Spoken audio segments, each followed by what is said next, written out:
Hi everyone, welcome back to the channel. My name's Bryony and I'm one half the Indecisive Readers. Today I'm here to do another unboxing for you. This time I'd show you the box, but when it turned up, I'll be honest, I thought I'd ordered the wrong thing. But it is actually, I hope, the full box for This City Is Ours by Illumicrate, which is the February box. I'm really excited. I have worked out what the book is because I find like the kind of things, what they called spoiler cards, have designs that match the book, which works for me because then I know what they are and I can decide whether or not to order them. So the first item is this thing that says Money Talks, and something I don't want to say. It says Money Talks and Bush Walks by N.K. Jemisin. Oh, it's like a little wallet. That's quite clever. I assume it's one that you put your cards in. What does it say? Money Talks card holder. Keep all your cards safe in this holder inspired by the city we become. Yeah.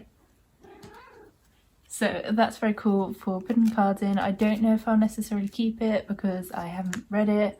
And also I'm quite happy with my purse. I don't really carry around more cards than I need, but maybe that kind of thing is handy. Next we have this coaster, wooden coaster with a kind of Dia de los Muertos design. It's got like flowers and kind of details. It says you don't need anyone's permission to be yourself, and it's by Aidan Thomas, so I assume that's from the Cemetery Boys. Haven't read it, but that's a beautiful design and I very much like that. I kind of need both hands, like I need to borrow some. Yeah, I know. Sorry. Right, so the next item comes in a box. On the front it says designed by Fez Inkwright, exclusively for Illumicrate, and then on the front it's a decorated plate. The Gilded Ones? Gilded Wolves. It's a different book. Inspired by the Gilded Wolves, and it's a very pretty box.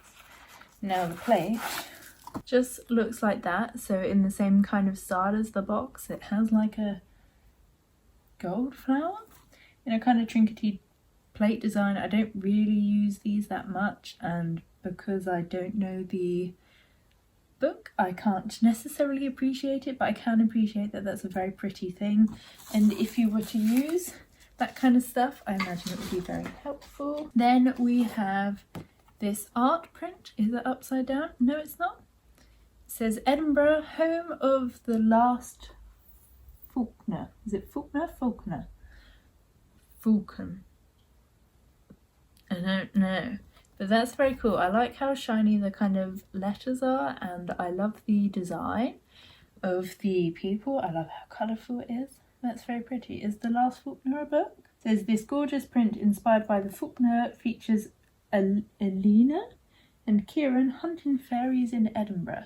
That sounds like a pretty cool way to spend your time. If you can't get stuck where you are with a cat, go hunting around Edinburgh for some fairies. Then we have an umbrella. I can't open it up, it's bad luck. I can open it up, can't I? But I just can't push it up. If I get bad luck for the fault of this video, I refuse to open it up. I'll put a picture on the screen once I do open it up, but it has quotes like, "The power shall always belong to those who give their lives to the city." And then it says, okay, it says something about the city. Where's this from? A Lunathion umbrella. Oh, I'm sorry. Apparently that's offensive to cats.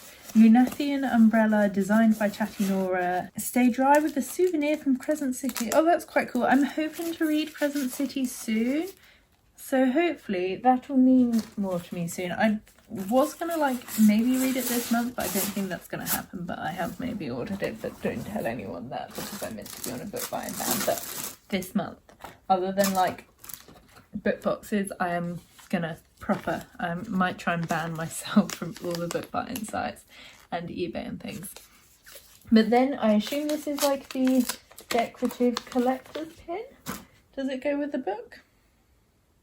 It says inspired by the philosopher's stones in the book. Oh, it's a heart. So yeah, there's a heart there for you. Don't know what that means, but it's inspired by the book. That's very cool. But I want to get to the book because I'm excited for the book, because I've seen loads of people talk about the book and it's queer, I want to say. Oh, it's got sprayed edges. I love a good sprayed edge. It's purple underneath as well.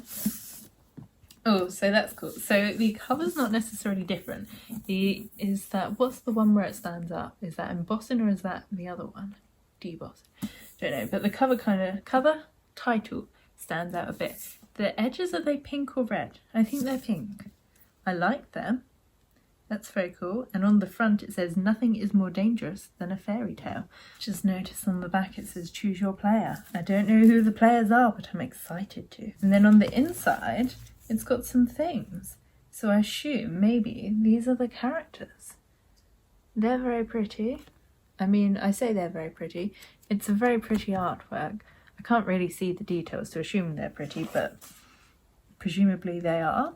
Then this is a kind of poster with the cover and a letter from the author. And I'm going to read you what it's about. Story time. The Cruel Prince meets City of Bones in this thrilling urban fantasy set in the magical underworld of Toronto as a queer cast of characters race to stop a serial killer whose crimes could expose the hidden world of fairies to humans. I haven't read either Cruel Prince or City of Bones, but I appreciate the sentiment. For centuries, the 8 courts of folk have lived among us, concealed by magic and bound by law to do no harm to humans. This arrangement has long kept peace in the courts, until a series of gruesome and ritualistic murders rock the city of Toronto and threaten to expose fairies to the human world. 4 queer teens. I just love the fact that a lot of books you just know from reviews that they're queer, but the fact that twice in this synopsis it has told you they're queer. That's great. 4 queer teens who each hold a key piece of the truth behind these murders must form a tenuous alliance in their efforts to track down the mysterious killer behind these crimes.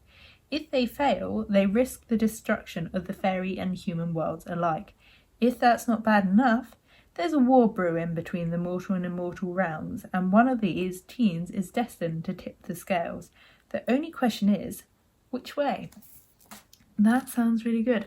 I'm really excited to read it quite soon. I'm going to try and read books like as they come in, rather than in a year time think, oh, I probably should read that, but I don't know if that's going to happen so much. But theoretically, I like the idea of that happening. I don't know if I'm going to be able to fit it on a TBR soon, but I'm really hoping to, because it does sound so good. I love the sound of the book. I love some of the stuff. I can appreciate the aesthetics of it all. I don't know how much of it I will keep, so if you're interested in any of it, let me know. But yeah, thank you for watching this video. If you enjoyed it, please consider giving it a thumbs up. Subscribe if you're not already. I'm going to get the next Illumicrate box rather than the next Fairyloot, so you'll be able to see my reaction to that as well. So yeah, stick around and I will see you in another video.